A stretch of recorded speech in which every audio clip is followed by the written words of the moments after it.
Tagal naman na ito. Tama ba tong ginagawa ko?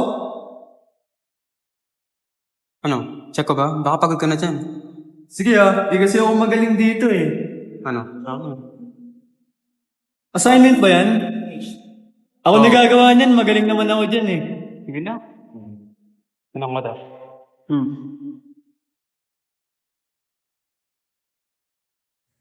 AI or artificial intelligence wasn't always around. It was curiosity that drove people who made AI. Scientists asking, can machines think like us? But back then, AI was more of a dream for humanity than danger. Slow, experimental, and kinda wholesome too. Ayun nga pala.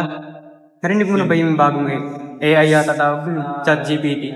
Para siyang automat pero pwede mo siyang kachat.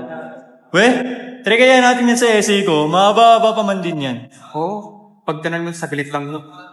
Weh, di ba parang daya yan? Di, papacheck lang naman natin eh. Eto. Sige na nga. Ayun o. I-picture mo lang yung essay mo, di ba? Oh.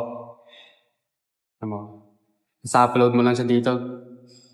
Galing Bilis, ah. di ba? Weh, nagamit mo na ata yan eh. Hindi. Pero mabilis, di ba? Oo nga no. Then the learning began. Data, patterns, algorithms.